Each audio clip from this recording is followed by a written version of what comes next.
Em 1921, em meio à guerra travada pelo governo mexicano com grupos de católicos, um homem colocou um vaso de flores suspeito na Basílica de Guadalupe, bem aos pés do altar.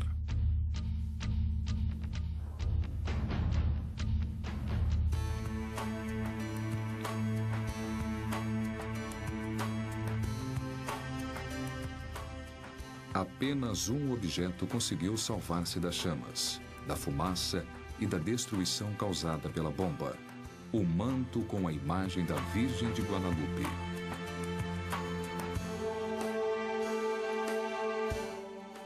Conta a história local que esta imagem foi impressa pela própria Virgem Maria de Guadalupe em dezembro de 1531, como prova milagrosa de sua aparição para o índio Juan Diego no monte de Tepeyac, nos arredores da antiga cidade do México. Desde então, homens da fé e homens da ciência discutem sobre sua origem. A imagem da Virgem de Guadalupe teria sido uma criação divina ou a obra-prima de um pintor?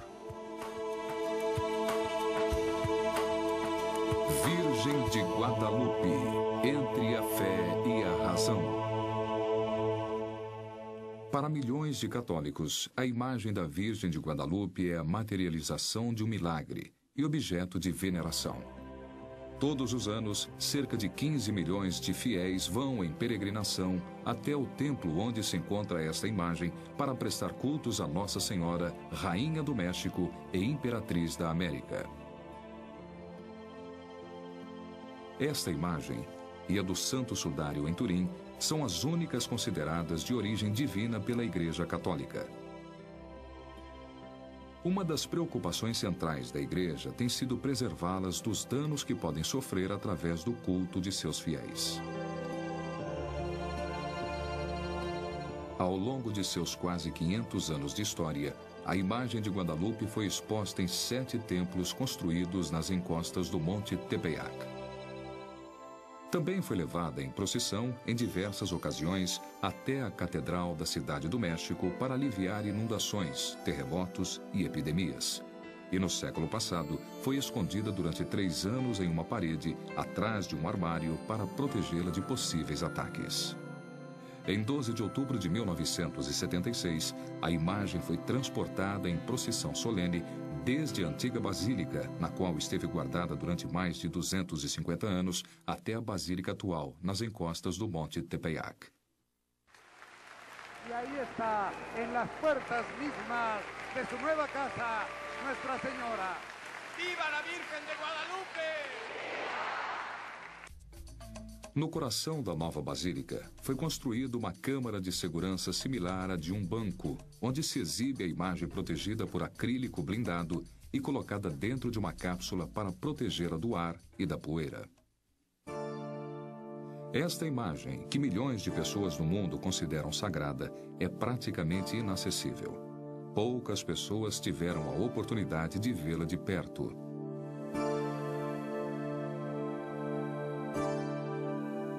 Falar da Virgem de Guadalupe é falar de fé, de paixão religiosa.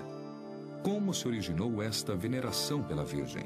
O que aconteceu em 1531 no Monte Tepeyac? O documento que relata com maiores detalhes as aparições da Virgem de Guadalupe ao índio Juan Diego é o Nicán Mopogua, um texto escrito em uma língua mesoamericana, o náhuatl, provavelmente em 1556. Segundo Nicán Mopogua, no dia 9 de dezembro de 1531, Maria, Mãe de Deus, apareceu ao índio Juan Diego no Monte Tepeyac, pedindo que fosse construído um templo no local onde havia aparecido.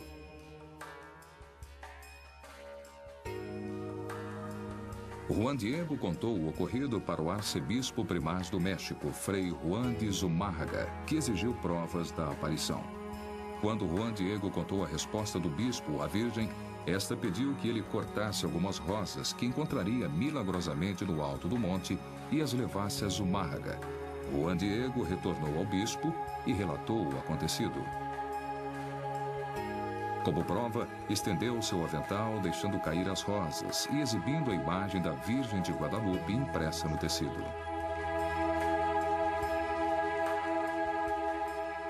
O relato da aparição da Virgem de Guadalupe a Juan Diego tem sido tema de um grande debate. Algumas pessoas desejam provar que a aparição foi um milagre e que a imagem que se venera em Tepeyac é uma obra divina. Outras afirmam que não há evidências suficientes que permitam confirmar a aparição e atribuem a criação da imagem a um pintor espanhol do início da época colonial.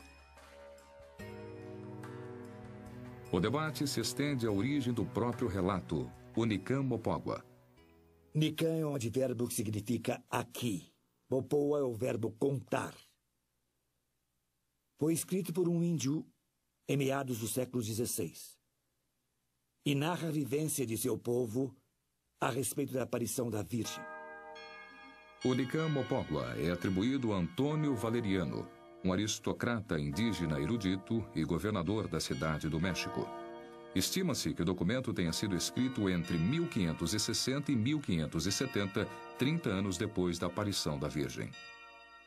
O Nicam Mopogua deveria ser um documento mais do que suficiente para provar as aparições, porque foi escrito com tantos detalhes, com tanto cuidado, que parece impossível que possa ter havido uma falsificação posterior.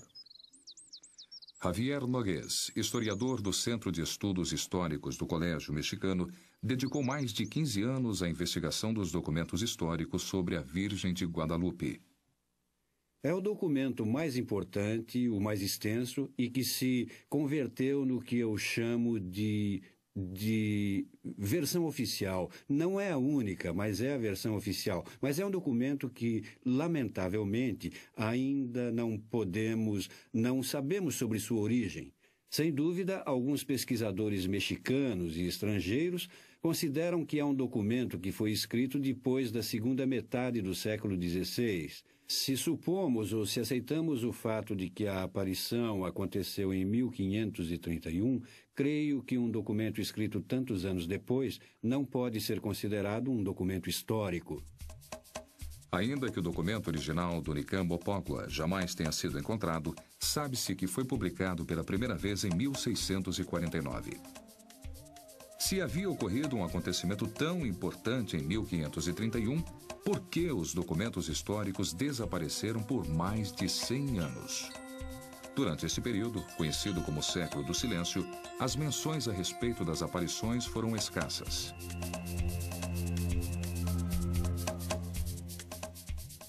Ora, esse silêncio foi apenas o silêncio espanhol, não o silêncio dos índios. Mas as pessoas que o qualificam assim têm uma mentalidade racista. Porque não foram os missionários que falaram. Os índios falavam, isso é certo, mas quem presta atenção a eles?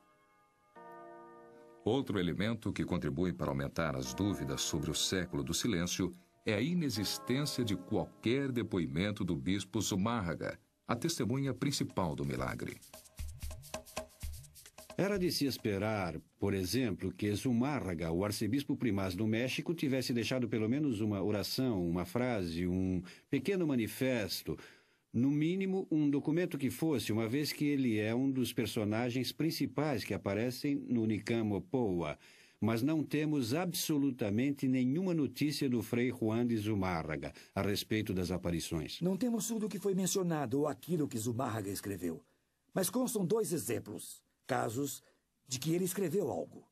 No final do século XVII, um padre viu um bispo, José Alguerra, que estava lendo as crônicas de Zumárraga. No século XVIII, um outro padre em Vitória, na Espanha, no País Basco, declarou que teve em suas mãos uma crônica de Zumárraga das aparições. Ambas se perderam. Em 1995, enquanto o sacerdote jesuíta Javier Escalada reunia informações e documentos para compilar uma enciclopédia de Guadalupe, uma descoberta inesperada parecia gerar um impasse sobre o Século do Silêncio. E logo nós encontramos uma coisa na qual nossos olhos não podiam acreditar. Um documento pequeno, escrito em pele de animal, possivelmente pergaminho, no qual contava tudo sobre as aparições com tanta precisão. A descoberta desse documento causou uma grande alegria em todos os que tiveram o privilégio de estar perto dele, porque parecia ser a pedra fundamental a respeito da grande discussão entre os anti-aparicionistas e os aparicionistas, que, como se sabe, centrava-se na ausência de documentos do século XVI. No documento, batizado de Códice 1548 ou Códice Escalada, foi levado para o Instituto de Física da Universidade Nacional Autônoma do México para ser submetido a estudos que comprovassem a sua autenticidade. O problema em si era complicado do ponto de vista técnico e científico, porque, por um lado, precisava-se fazer uma caracterização o mais quantitativa possível, sem causar danos à amostra. Então decidimos formar um grupo interdisciplinar que incluía historiadores, restauradores, químicos, físicos e engenheiros que abordaram, sob uma perspectiva multidisciplinar, um problema específico a fim de obter informações quantitativas sobre este documento. O códice foi submetido a um estudo de espectroscopia para determinar a composição física e química do suporte e das tintas com as quais foi escrito. Além disso, utilizou-se uma técnica nuclear chamada de PIXI, ou emissão induzida de raios-X. Esta técnica, que permite quantificar de maneira exata os elementos que compõem uma amostra, em geral é realizada a vácuo. Para esse estudo, os cientistas mexicanos tiveram de adequá-la, pois submeter o Códice de 1548 ao vácuo teria significado a sua destruição. É muito difícil garantir, em 100%, uma datação de mais de 450 anos.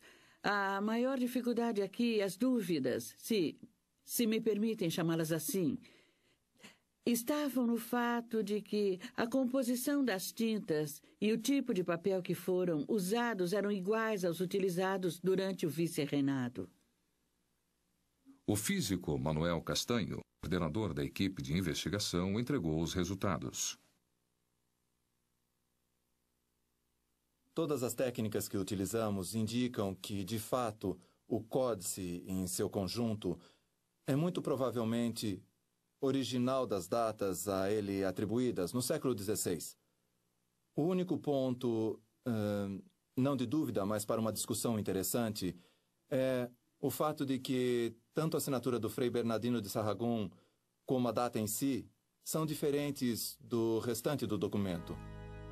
O Frei Bernardino de Sahagún, um dos grandes franciscanos do século XVI, chegou ao México imediatamente depois da conquista espanhola. Sahagún aprendeu o nahuatl e converteu-se em grande perseguidor das idolatrias dos índios, ainda que em cerimônias cristãs. As menções que faz ao culto da Virgem Maria de Tepeyac em sua obra mais importante, A História Geral das Coisas da Nova Espanha, são negativas. Então, a presença de sua assinatura no Códice de 1548 levantou várias dúvidas sobre a sua veracidade. O Frei Bernardino de Sahagún, na segunda metade do século XVI, impugnou o culto à Nossa Senhora, que já estava muito presente em Tepeyac naquela época. O certo é que o fato de encontrar a presença de uma assinatura de Sahagún em um documento que fala sobre a Virgem de Guadalupe, sem dúvida gera uma contradição. Ficava então a dúvida. Seria realmente a assinatura de Sahagún ou uma falsificação? Uma cópia do documento foi enviada a Charles Edible, da Universidade de Utah, especialista no Frei Bernardino de Sahagún, que emitiu um parecer informal a respeito. E ele disse que, na sua opinião, a assinatura presente neste documento poderia, sim, ser do padre Sahagún. Para algumas pessoas, o Códice de 1548 pôs fim ao chamado Século do Silêncio e às dúvidas a respeito da documentação histórica. Este é um documento que corrobora com muita força a veracidade das aparições, porque é um documento elaborado em 1548, quer dizer, apenas 17 anos depois das aparições. Existe quem coloque em dúvida a validade do documento devido à maneira e ao momento em que o Códice de 1548 veio à luz. Desde o princípio já surgiram algumas suspeitas sobre como isso foi feito, sobre a origem e sobre quem estava de posse desse documento, por que o guardaram por tanto tempo, por que apareceu de repente, por que ainda não temos dados adicionais sobre sua origem, por que ele ainda não foi exposto ao público. Enquanto continua o debate sobre a documentação, fiéis e religiosos sustentam que existe uma evidência irrefutável do milagre. O poncho de Juan Diego. Muitos têm sido os estudos realizados neste tecido, desde o material de que foi feito até os pigmentos utilizados. Os resultados obtidos surpreenderam muita gente e levaram a discussão a outras direções.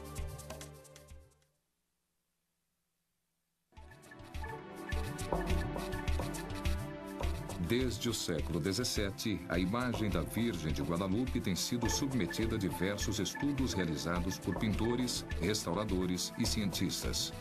A insistência do arcebispo do México para que fosse aprovada uma liturgia exclusiva para Guadalupe, no dia 12 de outubro, deu início em 1666 e depois, em 1723, a uma série de estudos sobre a imagem da Virgem de Guadalupe.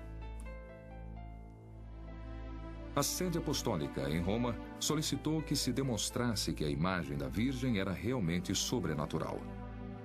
Nas duas ocasiões, a Igreja mexicana chamou cientistas e pintores para opinar a respeito.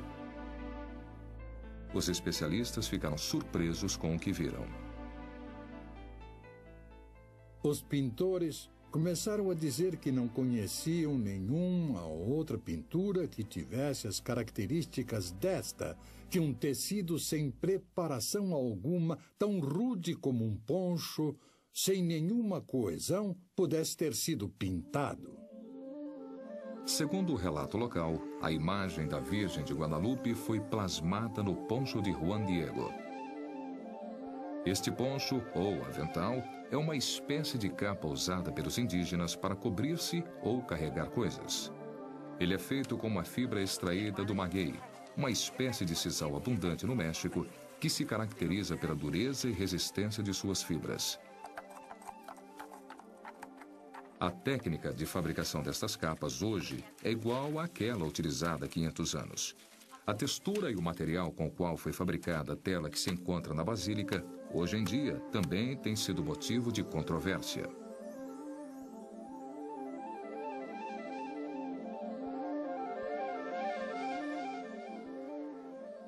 É um poncho, mas um pouco mais fino, nada muito comum. É um tecido, uma tela, que tem uns 11 fios por centímetro quadrado, bastante compacta, bem urdida, mas gasta em algumas partes. Uma tela ruim para uma pintura. Em 1981, o restaurador José Sol recebeu do então abade da Basílica de Guadalupe uma tarefa delicada: trocar o sistema de suporte da tela da Virgem. Isto permitiu a ele conhecer de perto o material com o qual a capa foi tecida. Definitivamente não é uma fibra dura. As fibras duras vêm de plantas do tipo maguey e são realmente duras. Mas a fibra de cânhamo é muito mais macia e tem uma aparência mais próxima do linho. A cor é marrom clara e sua textura, o toque e todo o resto nos leva a indicar que é cânhamo. Independente da fibra com a qual a capa foi tecida, é necessário preparar a superfície para pintar uma tela ou painel, a fim de que o pincel deslize com facilidade. Naquela época, o mais comum era o carbonato básico de chumbo, conhecido como branco argentino, com um adesivo à base de colas, aos quais em algumas ocasiões podia-se agregar óleo de linhaça quando se pretendia pintar óleo. Sem dúvida, nas investigações de 1723, assim como naquelas de 1666, os pintores mais destacados da colônia inclinaram-se à hipótese de um milagre. Quando Miguel Cabrera fez um estudo da imagem da Virgem, confirmou que a tela não tivera preparação prévia. Miguel Cabrera, o grande pintor mexicano, o que mais copiou a Virgem de Guadalupe, teve...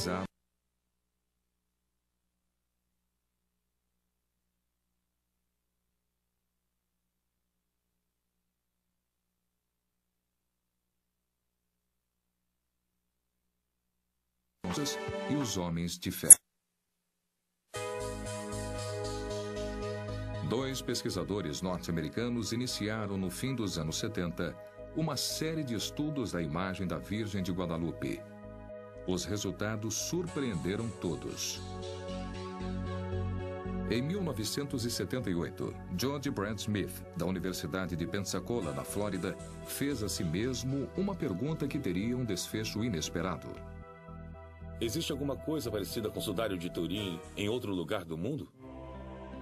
Foi assim que o professor Smith interessou-se em submeter a capa de Juan Diego a estudos similares aos realizados até então no sudário de Turim.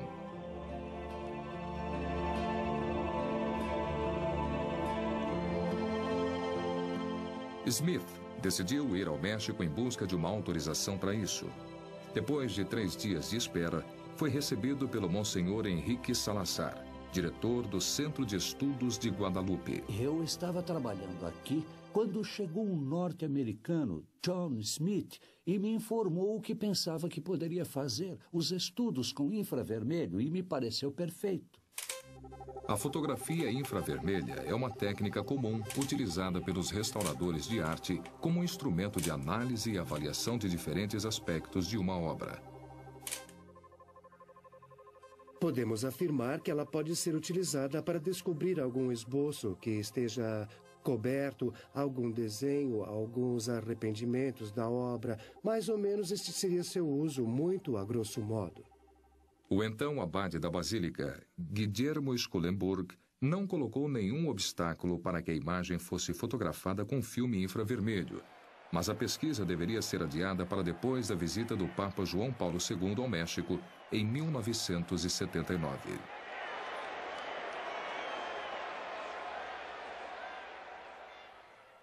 Smith procurou o hoje falecido Philip Serna Callahan, da Universidade do Kansas, com quem havia trabalhado com radiações infravermelhas.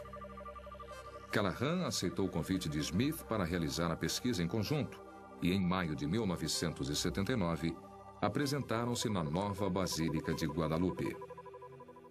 Os pesquisadores tinham 3 preocupações. Existiria um esboço por baixo da imagem? As cores permaneciam sem degradação alguma? Teria o tecido uma preparação prévia? Nós queríamos comprovar se aquelas veneráveis afirmações tinham uma base factual e se poderiam ser confirmadas através da observação direta ou, se fosse o caso, que fossem desmentidas. O pessoal autorizado da Basílica deu a eles 2 opções para realizar o estudo. A primeira, com câmeras de televisão ou cinema. A segunda, com fotografia fixa. O privilégio que isto significava os levou a aceitar esta segunda alternativa. Se utilizássemos câmeras de televisão ou câmeras de cinema e ficássemos satisfeitos com imagens estáticas, eles permitiriam que nós entrássemos na câmara de segurança. Então a decisão foi fácil.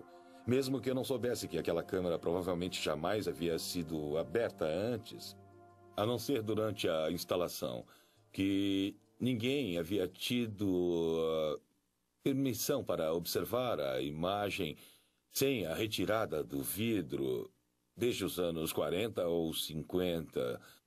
Mesmo assim, eu ainda diria na mesma hora que nós queríamos entrar, e foi isso que pudemos fazer.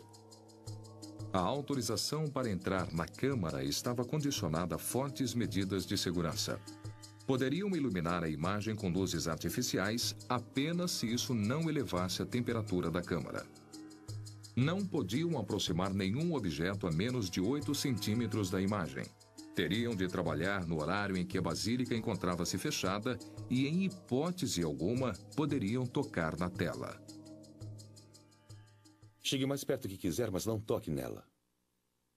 Eu fiquei a 1 centímetro dela. E observamos cuidadosamente. Das 9 da noite às 3 da manhã de 8 de maio de 1979, Smith e Callahan tiraram 40 fotografias infravermelhas da imagem da Virgem de Guadalupe. Uma primeira conclusão foi que a Virgem, seu vestido e seu manto haviam sido plasmados em um mesmo momento diretamente sobre o tecido, sem preparação alguma. Os pigmentos utilizados eram desconhecidos e a origem da imagem era inexplicável. Conclusões que confirmavam os resultados obtidos em pesquisas anteriores. Mas, sem dúvida, foi a segunda parte de suas conclusões que criou uma grande polêmica.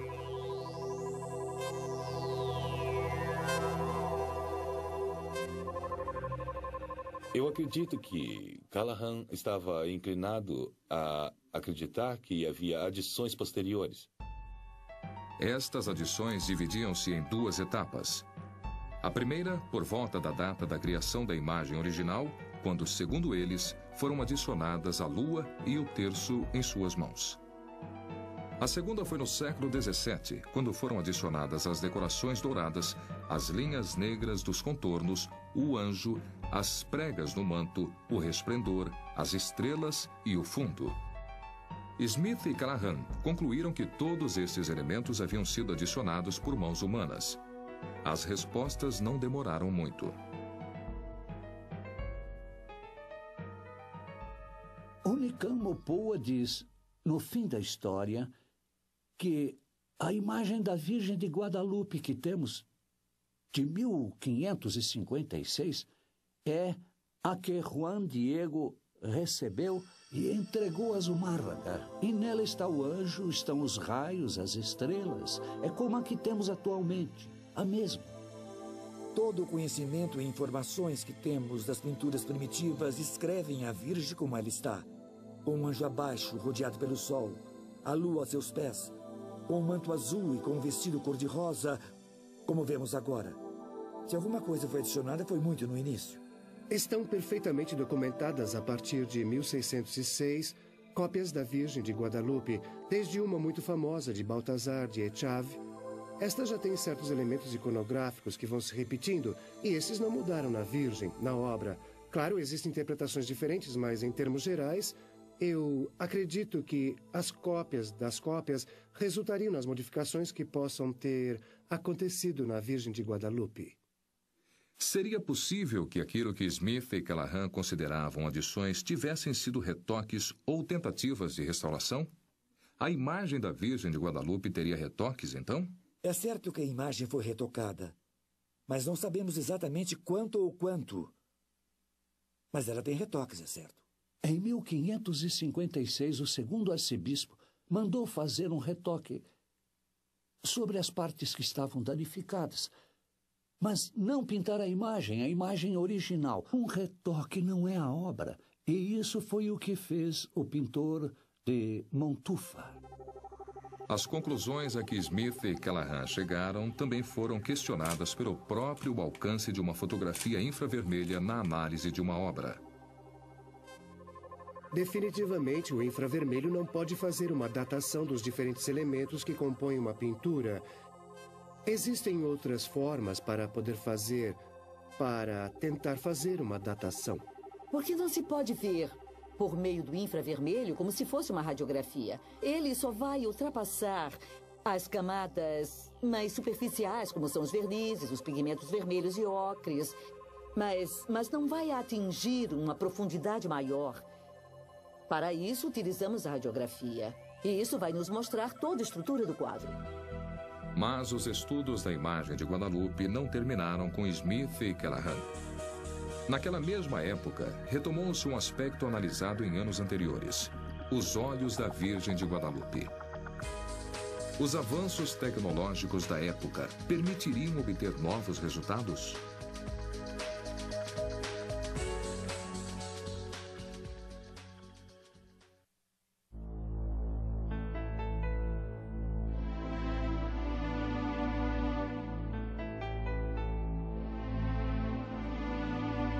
Os olhos da Virgem de Guadalupe têm sido estudados por diversos pesquisadores.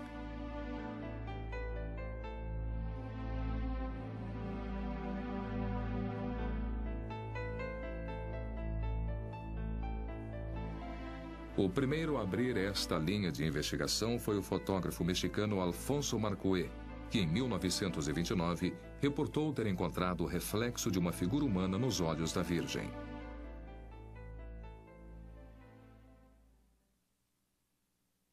Vinte anos mais tarde, o desenhista José Carlos Salinas, ao fazer uma cópia do rosto da Virgem, parou para analisar os olhos com uma lupa. Confirmou o que Marcué havia descrito. Nos olhos estava refletido um busto humano. Uma inovadora aplicação do processamento digital de imagens levou a resultados assombrosos.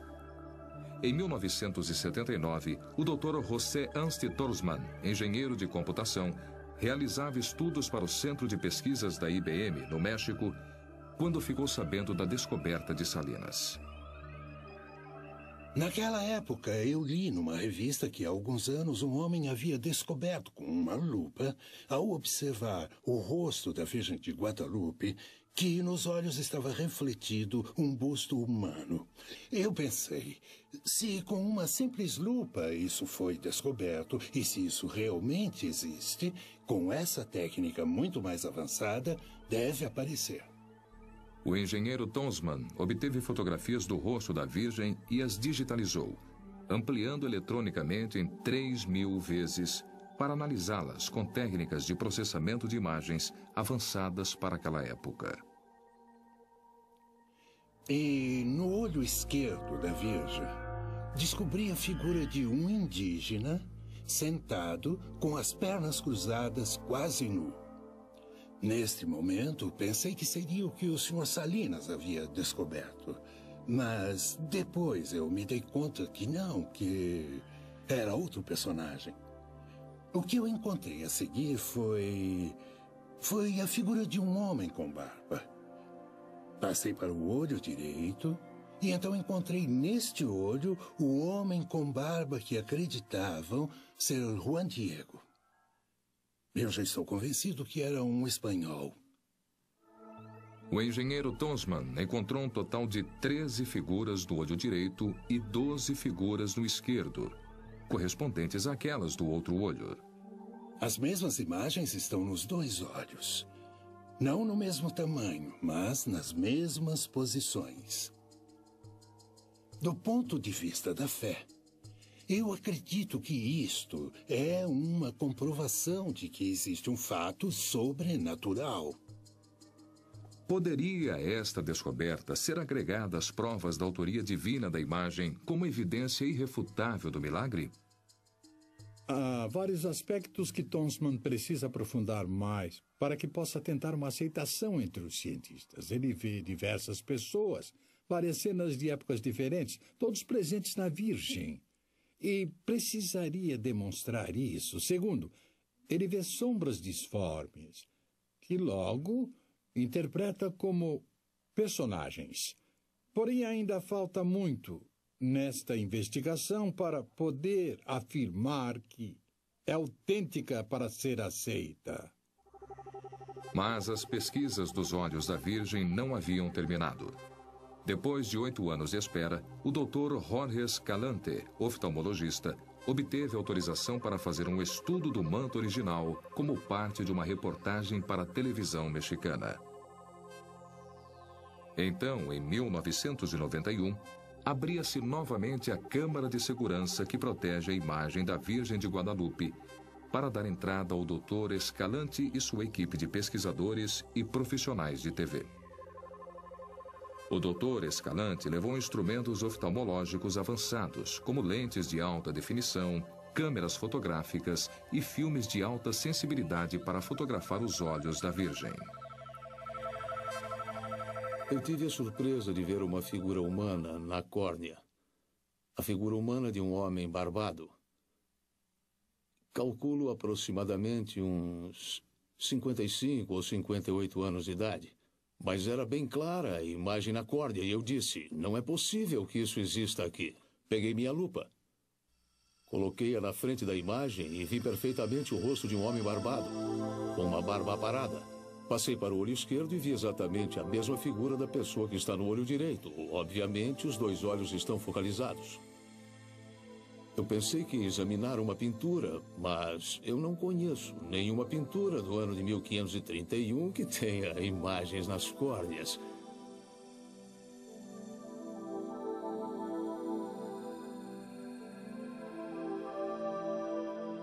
Não está em nossas mãos poder explicar.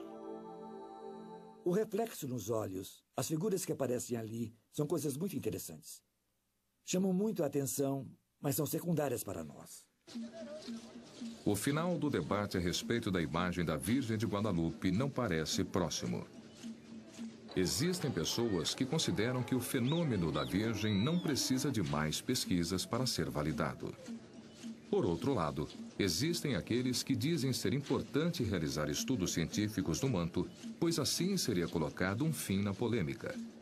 Como foi feito com o sudário de Turim, ele já foi colocado nas mãos de gente séria e experiente, com o objetivo de ser estudado de maneira científica. Foram aceitas as condições, foram aceitos os resultados daquele que se considerava que era o santo sudário de Jesus.